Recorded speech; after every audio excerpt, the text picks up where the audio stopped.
एक समय की बात है। एक जतनपुर नाम के गांव में बागेश्वर नाम का गरीब किसान रहता था। उनके घर में उनकी पत्नी कोमल और उनके 16 साल का लड़का एक साथ रहते थे। बागेश्वर को सिर्फ खेती करने आती थी। उसके अलावा उसने कोई और काम नहीं सीखा था। सही समय पर बारिश न होने की वजह से उसके खेत में फसल ही नहीं होते थे, जिसके कारण परिवार चलाना बहुत कठिन हो रहा था। एक दिन सुनिए जी, आज तो घर में बिल्कुल भी कुछ राशन नहीं है। मुझे तो कुछ समझ नहीं आ रहा कि अब मैं क्या करूं। अरे कोमल, तुम चिंता मत करो, मैं कुछ करता हूँ। बस इतना कह के बागेश्वर घर से चला जाता है। रास्ते में हे राम, ये कैसा समय आ गया है प्रभु। मेरे घर में राशन का एक दाना तक नहीं है। चलो, मैं और मेरी कोमल तो भूखे पेट रह लेंगे, लेकिन मेरे बेटे का क्या। मैंने तो केवल खेत में मेहनत करना सीखा है, लेकिन उसमें भी बारिश सही समय पे ना होने की वजह से खेत में फसल नहीं हुई। अब मेरे पास जमींदार से उधारी पैसे लेने के अलावा कोई दूसरा रास्ता नहीं है। बागेश्वर अपने गांव के जमींदार के पास जाता है। जमींदार हीरालाल बहुत शातिर और चालाक किस्म का इंसान है, जो हमेशा हर किसी को बेईमानी से लूटने के बारे में सोचता रहता है। अरे आवा आवा बाघेश्वर भैया, और बताओ कैसे आना हुआ है। क्या बताऊं जमींदार जी, बहुत खराब समय से गुजर रहा हूं। देखिए ना, अब बारिश समय से ना होने पर खेत की सारी फसलें बर्बाद हो चुकी हैं। घर में अनाज का एक दाना भी नहीं है, इसलिए आपसे कुछ पैसे उधार लेने आया हूं। अरे हाँ हाँ भैया, बोलो कितने रुपए चाहिए आपको। ऐसे समय में हम नहीं मदद करेंगे तो और कौन करेगा। बोलो बोलो, कितने दे दूं। आपका बहुत बहुत धन्यवाद जमींदार जी, लेकिन मैं ज्यादा पैसा उधार नहीं लेना चाहता, इसलिए आप ऐसा करें कि 1,500 रुपये दे दीजिए। अरे भैया, ये कैसन बात कर रहे हो। भला 10 से 12 हजार रुपए तो लो। क्या पता आगे चल के कब बरसात होगी और कब समय बदले। जमींदार मन में सोचने लगता है। अरे ससुरा, तुम लोग इतना कम कम पैसा लोगे तो मैं कैसे कमाऊंगा। ज्यादा लोगे तभी है ना, हमें ज्यादा ब्याज मिलेगा। यहाँ बागेश्वर भी सोचने लगा। आखिर अब मैं क्या करूं। वैसे ये कह तो ठीक ही रहे हैं, पता नहीं कब भगवान की हम जैसों पर दया होगी। एक काम करता हूं, 10,000 ले लेता हूं। अच्छा ठीक है, तो जमींदार भाई 10,000 पे कितना तक ब्याज लेंगे आप। देखो बाघेश्वर भैया, 10,000 के 10% प्रति महीना। लेकिन आप तो अपने ही आदमी हैं, आपस में क्या धंधा करें। चलो आप 8% दे देना। हे भगवान, 8% प्रति महीना तो हमारे लिए बहुत ही ज्यादा ब्याज है। ले तो लेंगे, लेकिन चुकाएंगे कैसे। अगर नहीं लूंगा तो मेरा बेटा नकुल भूखा ही रहेगा।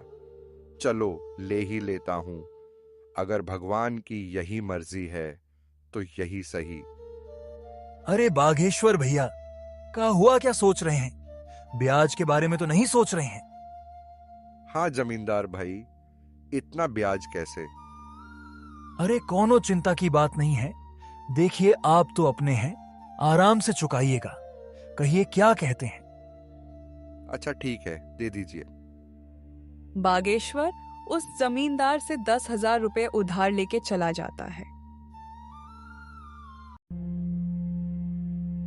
चलो अब जल्दी जल्दी बाजार से राशन और नकुल के लिए कुछ खाने को ले लेता हूं। आज मेरा बेटा तो खुश हो जाएगा। बागेश्वर जल्दी जल्दी बाजार से सामान लेके घर के लिए वापस हो जाता है। घर पहुंचते ही कोमल बागेश्वर के हाथ में सामान देखकर खुश हो जाती है और कहती है, अजी, ये सामान पैसे कहाँ से मिले जी। देखो कोमल, मुझे पता है तुम मुझ पर गुस्सा करोगी, लेकिन मेरे पास और कोई चारा भी नहीं था। मैं समझ गई जी, आपने किसी से उधारी पैसे लिए होंगे। पर कोई बात नहीं, मैं भी वही सोच रही थी। लेकिन ऐसे समय में गांव में किसी के पास देने के लिए पैसे नहीं हैं। तो क्या आप जमींदार से उधारी पैसे लेके आए हो? हाँ कोमल, लेकिन तुम चिंता मत करना, भगवान के घर देर है अंधेर नहीं। अभी इस वक्त मेरे बेटे से बढ़ के और कुछ नहीं है। हाँ, आप कह तो सही रहे हो, लेकिन वह जमींदार बहुत चालाक और बेईमान है। वह बहुत ज्यादा ब्याज लेता है और समय पे पैसे ना देने पर खेत या घर छीन लेता है। आपने कितने रुपए उधार लिए?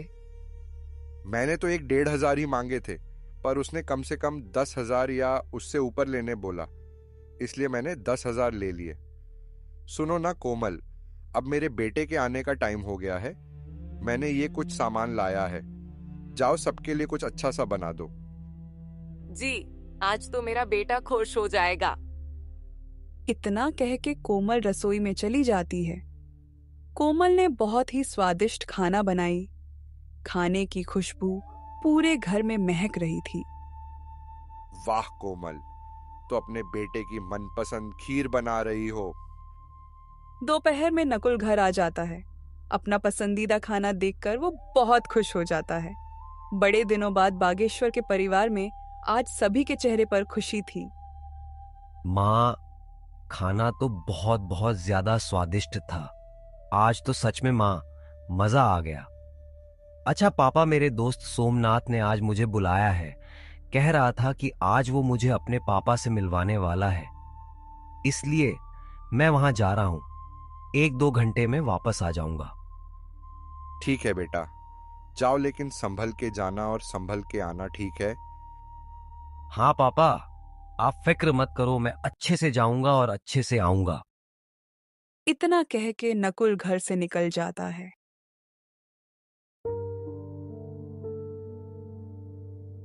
भगवान, मैं जानता हूं कि हमारे खेत में थोड़ा भी फसल नहीं हुआ है और मेरे पिताजी सिर्फ मेरे लिए पैसों का इंतजाम किए हैं। भगवान जी, कृपया कुछ ऐसा कीजिए कि मैं अपने माता पिता की चिंता दूर कर सकूं।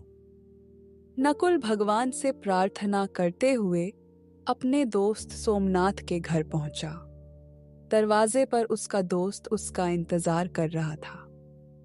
अरे नकुल, तू आ गया। आजा, अंदर आजा। चल, मेरे पिताजी तुझसे मिलने के लिए कब से इंतजार कर रहे हैं। सोमनाथ, पर तेरे पिताजी मुझसे क्यों मिलना चाहते हैं? वो तू पिताजी से ही पूछ लेना। सोमनाथ का घर काफी बड़ा और सुंदर था। उसके घर में उसके माता और पिताजी रहते थे। सोमनाथ अपने पिताजी से अपने दोस्त नकुल के बारे में बताया था कि उसके पिताजी बहुत कड़ी मेहनत करते हैं, खेत में घंटों काम करते हैं, लेकिन पैसे की वजह से परिवार में बहुत टेंशन है। आओ बेटे नकुल, कैसे हो? नमस्ते अंकल जी। नमस्ते आंटी जी। मैं ठीक हूं, आप सभी कैसे हैं? खुश रहो बेटा, हम सब भी बहुत अच्छे हैं। जगदीश, नकुल 9-10 मिनट ऐसे ही उसके और उसके माता पिताजी के बारे में बातें करते हैं और फिर बेटा नकुल, तुम तो बहुत स्मार्ट लड़के निकले। बेटा, कल से तुम दोपहर में स्कूल से आके खाना खा के यहाँ चले आना। जी अंकल, मैं आ तो जाऊं, लेकिन घर पर भी थोड़े बहुत काम होते हैं। देखो बेटे नकुल, पहले तो तुम ये टेंशन वेंशन छोड़ो। हाँ, एक काम करना, नहीं रहने दो। कल मैं खुद ही तुम्हारे घर आऊंगा। तुम्हारे घर तुम्हारे पिताजी से भी मिल लूंगा और तुमसे भी, ठीक है? जी अंकल, ठीक है। अच्छा, तो मैं अब चलता हूं। ठीक है बेटा, ध्यान से संभल के जाना। जी अंकल, मैं एकदम संभल के जाऊंगा। उतने में सोमनाथ की मम्मी बोली, बेटा नकुल, ये लेते जाओ, घर पे खा लेना। नहीं आंटी, इसे मैं नहीं ले सकता। अरे बेटा, ले लो। देखो तुम्हारी ममता आंटी ने कितने प्यार से दिया है। नकुल वह थैली ले लेता है, पर उसे समझ नहीं आता कि सोमनाथ के पिताजी उसके पिताजी से क्यों मिलना चाहते हैं। जगदीश अंकल तो बहुत अच्छे हैं, उन्होंने मुझसे कितने प्यार से बात किए, और आंटी भी बहुत अच्छी हैं, उन्होंने मेरा कितना ख्याल रखा, पर वो मेरे पिताजी से क्यों मिलना चाहते हैं। यही सब सोचते हुए नकुल घर पहुंचा और उसने सोमनाथ के माता और पिताजी के बारे में बताया। देखो कोमल, हमारे नकुल को कितना अच्छा दोस्त मिला है। चलो बेटा, ठीक है, तो कल आएंगे सोमनाथ के पिताजी। हाँ पिताजी।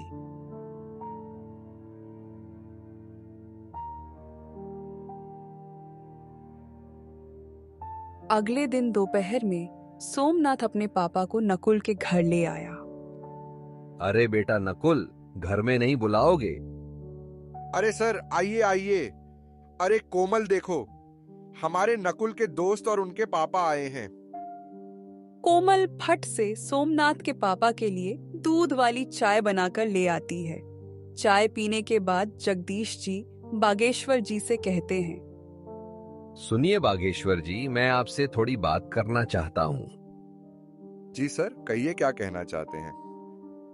जी, आप मुझे सर मत कहिए, मैं भी आपका दोस्त जैसा हूं, इसलिए मुझे जगदीश कह के बुलाइए।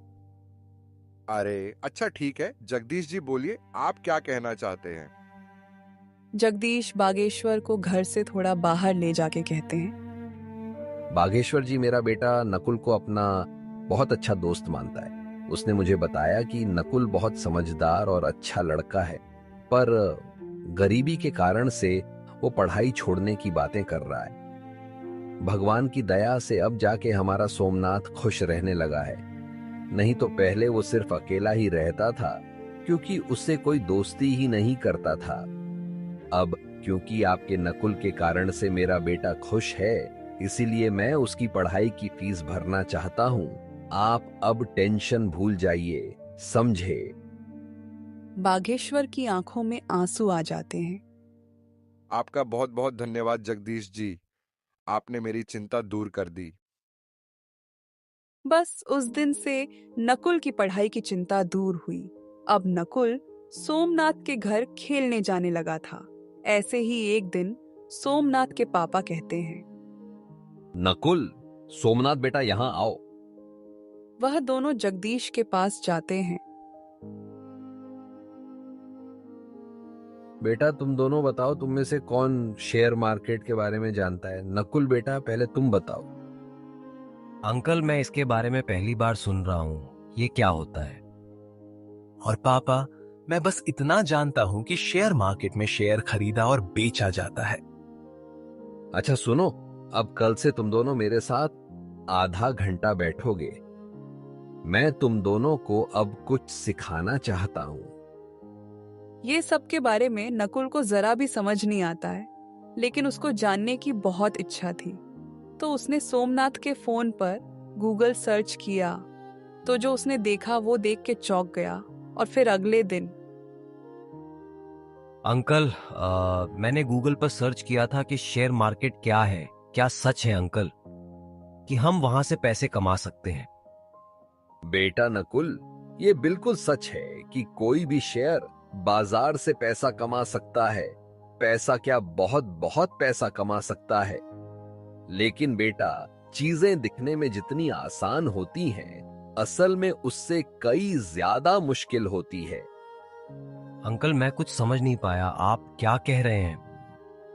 मैं ऊपर वाले कमरे में जा रहा हूं, अपने दोस्त को लेकर वहीं आ जाओ, मैं अब सब कुछ वहीं बताऊंगा। ठीक है अंकल। उसके बाद 5 मिनट में नकुल और सोमनाथ ऊपर वाले कमरे में जाते हैं। वहां वो लोग देखते हैं कि एक बहुत बड़ा कंप्यूटर है, एक लैपटॉप है, एक टैबलेट पर बहुत सारे अलग अलग चार्ट खुले हैं। मिनट मिनट में लाल या हरी मोमबत्तियां बन रहे हैं। उन्हें ये सब कुछ समझ नहीं आता, लेकिन नकुल को इतना मालूम पड़ चुका था कि ये शेयर मार्केट कुछ तो है। वो दोनों जगदीश से पूछते हैं, पापा, ये क्या है? मैं आज तक नहीं जानता था कि आपके कार्यस्थल पर इतना बड़ा कंप्यूटर है। दरअसल आपका इतना बड़ा ट्रेडिंग सेटअप है। हाँ सोमनाथ, ये मेरा ट्रेडिंग सेटअप है, मैं यही काम करता हूं। लेकिन बेटा, तुम्हें कभी यहां आने की जिज्ञासा ही नहीं थी, इसलिए हमने भी तुम्हें कभी इस बारे में नहीं बताया। लेकिन अब तुम्हें देख के ऐसा लग रहा है कि तुम्हें ये सब बहुत पसंद आया है और शायद तुम इसके बारे में और जानना चाहते हो। हाँ अंकल, सिर्फ सोमनाथ ही नहीं, मैं भी बहुत उत्साहित हूँ शेयर बाजार के बारे में जानने के लिए। बिल्कुल बेटा नकुल, क्यों नहीं। मैं यही तो तुम्हें और सोमनाथ को बताना चाहता था कि शेयर बाजार की दुनिया बहुत बड़ी है।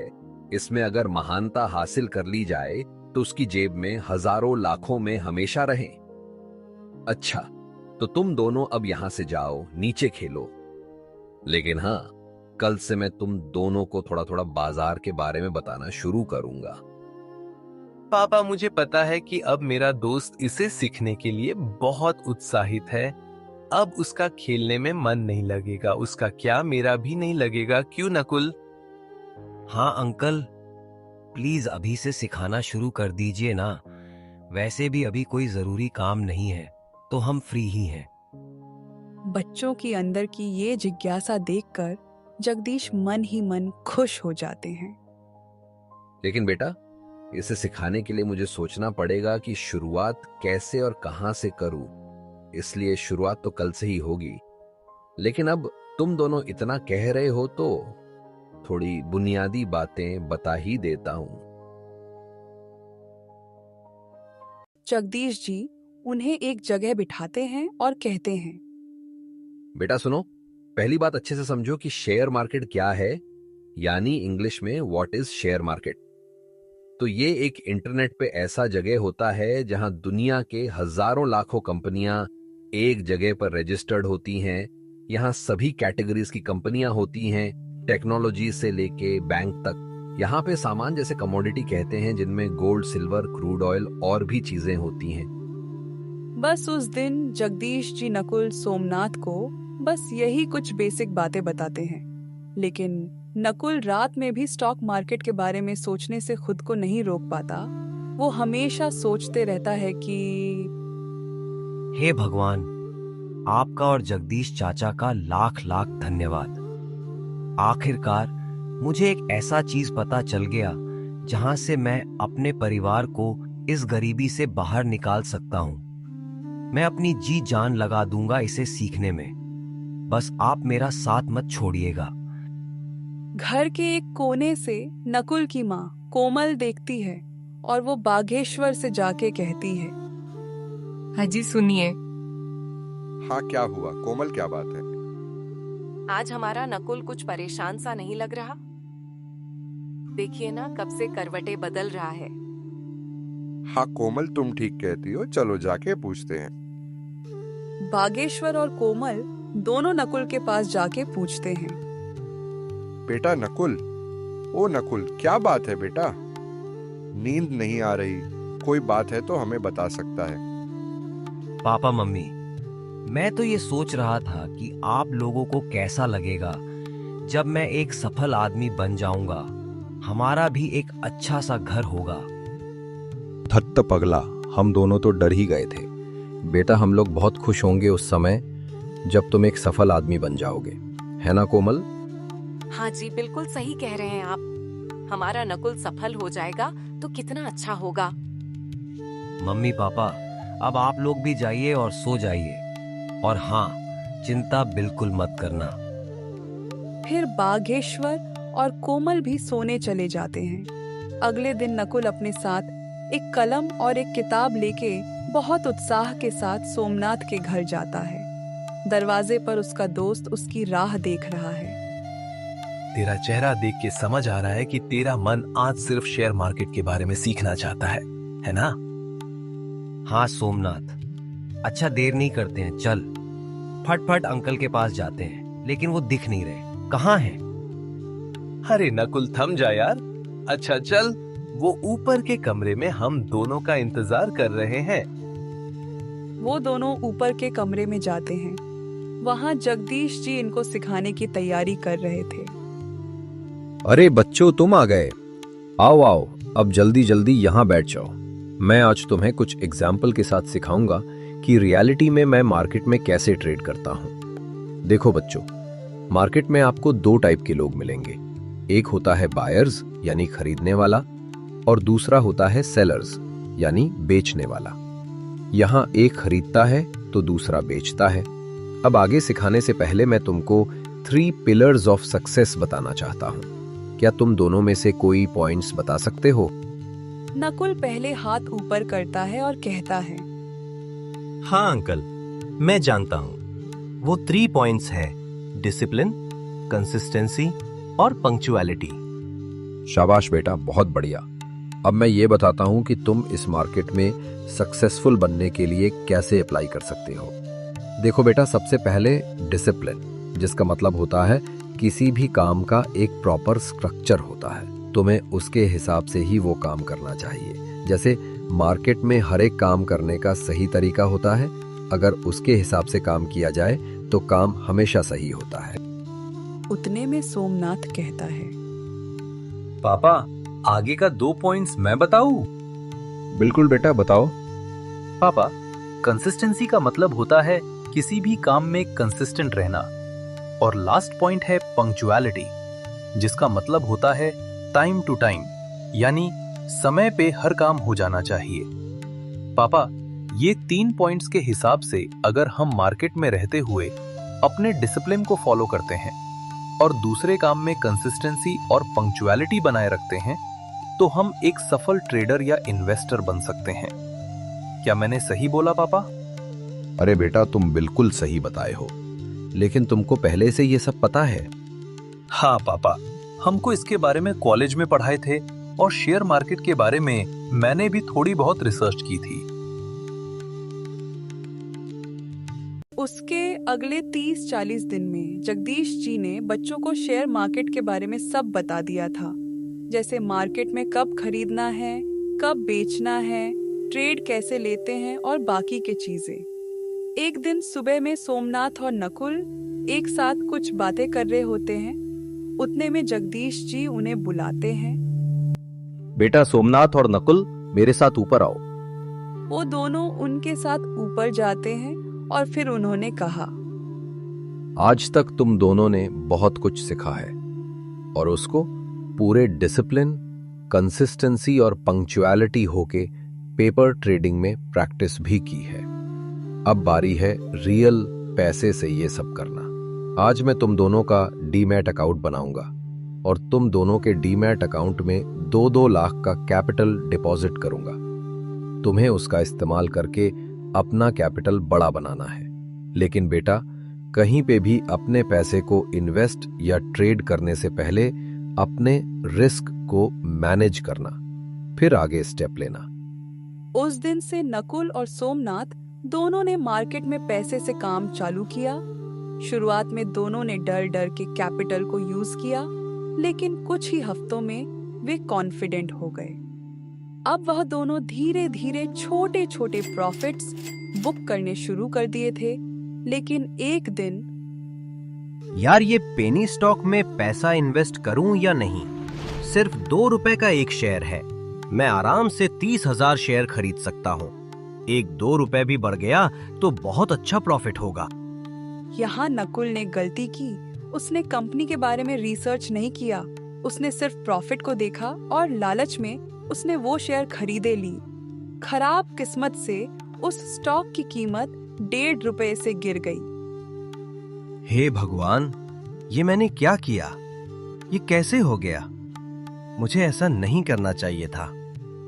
मैंने अपने रिस्क मैनेजमेंट पर ध्यान नहीं दिया, डिसिप्लिन को फॉलो नहीं किया।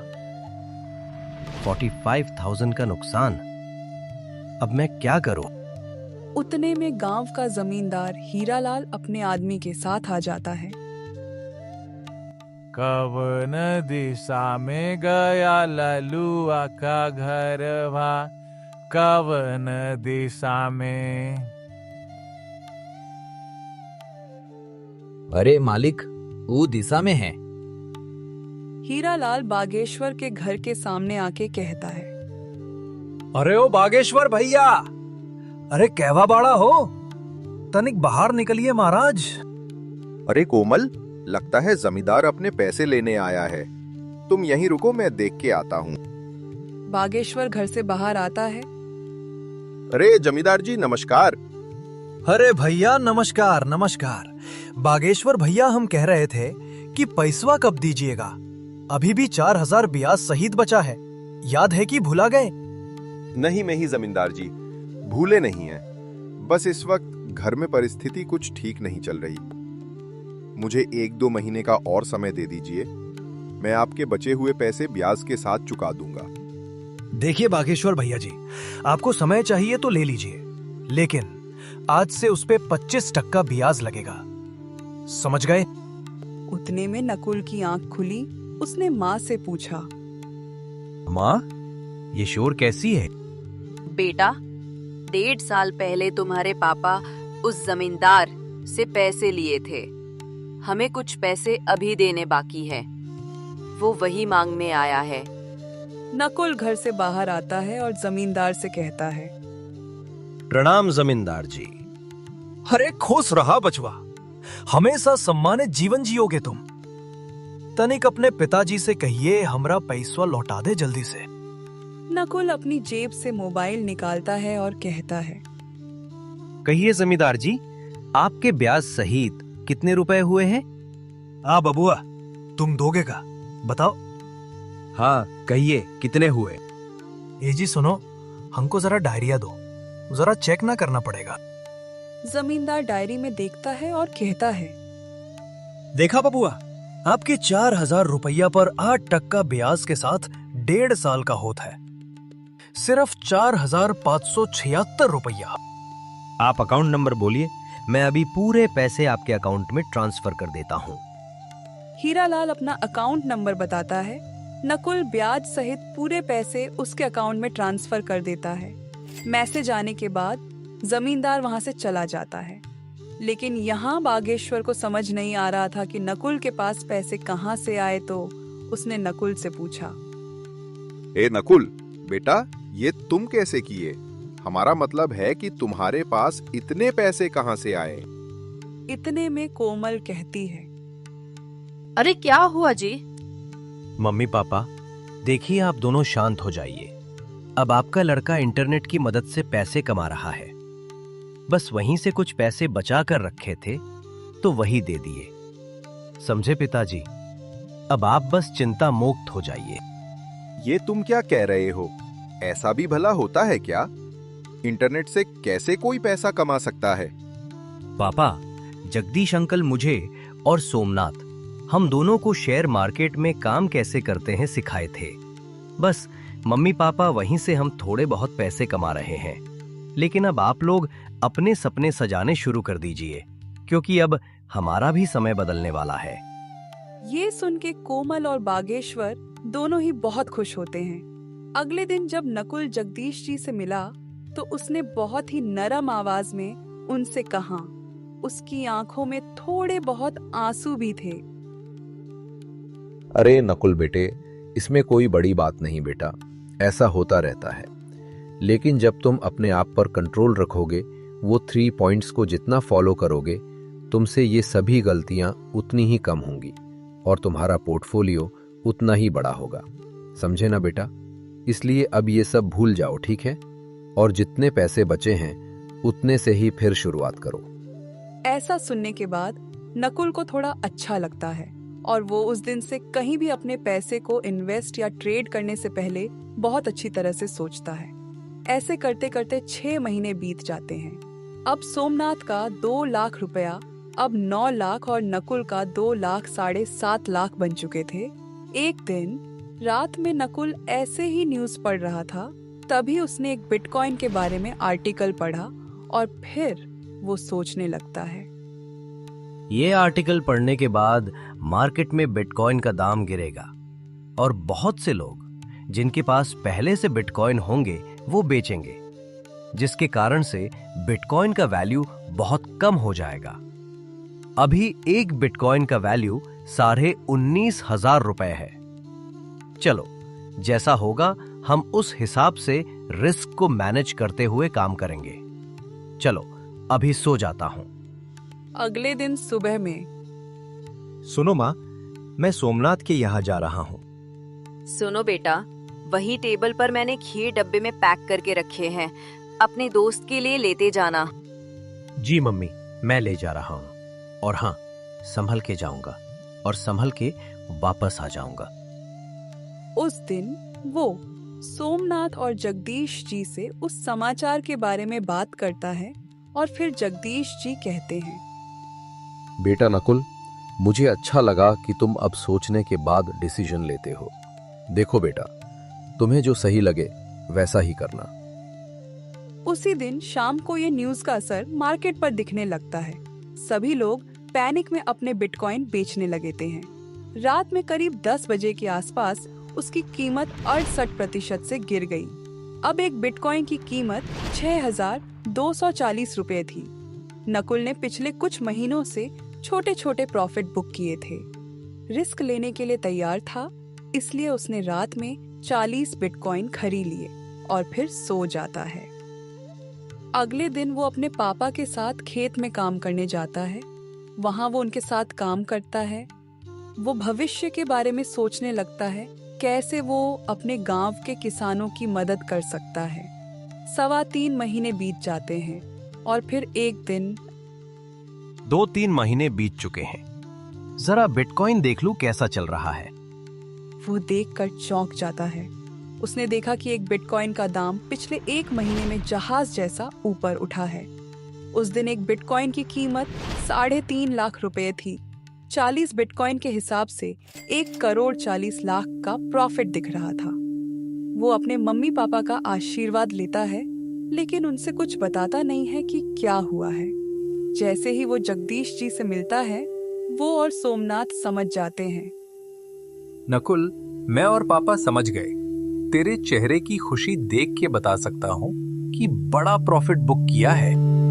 भाई, यहाँ मेरा दिल 180 का रफ्तार पकड़ लिया है। मैंने जैसे ही देखा यहाँ चले आया। क्या हुआ बेटा, तुमने अभी बुक नहीं किए हो? नकुल अपने मोबाइल में प्रॉफिट दिखाता है। जगदीश जी और सोमनाथ दोनों चौंक जाते हैं। अरे वाह नकुल बेटे, 1,40,00,000 का प्रॉफिट, इतना तो मेरा और सोमनाथ का मिला के भी नहीं होगा। हम तुम्हारे लिए बहुत खुश हैं। अरे वाह मेरे दोस्त, अब आगे क्या सोचा है तूने? अंकल, मैं सोच रहा हूँ कि 30 बिटकॉइन का प्रॉफिट बुक कर लूं और बाकी के 10 को होल्ड करूं। ये तो बहुत अच्छी बात है बेटे। अब चलो तुम्हारे मम्मी पापा को खुशखबरी देते हैं। इतने में सोमनाथ की मम्मी आ जाती हैं और कहती हैं, अरे कौन सी खुशखबरी की बात हो रही है? वो सभी नकुल के लिए बहुत खुश होते हैं और मिठाई का डब्बा लेके उसके घर पहुंचते हैं। दरवाजे पे कोमल उन सबको आते हुए देखती है। वो सबने उनको जो भी हुआ उसके बारे में बताते हैं। क्या बात कर रहे हो जगदीश जी? अरे सुनती हो कोमल, अब हमारा बेटा करोड़पति बन गया है। सब बहुत खुश हो जाते हैं। नकुल और सोमनाथ ने मिलके गांव में सोलर पैनल लगवाए और बोरिंग करके उसमें पावर मशीन लगवाते हैं, जिसकी वजह से अब गांव के किसानों की पानी की चिंता खत्म हुई। अब वो गांव के हर आदमी को बताते हैं कि पैसे सिर्फ खेती में काम करने से नहीं, दिमाग से भी कमाए जा सकते हैं। इसलिए अपने बच्चों को जरूर पढ़ाएं।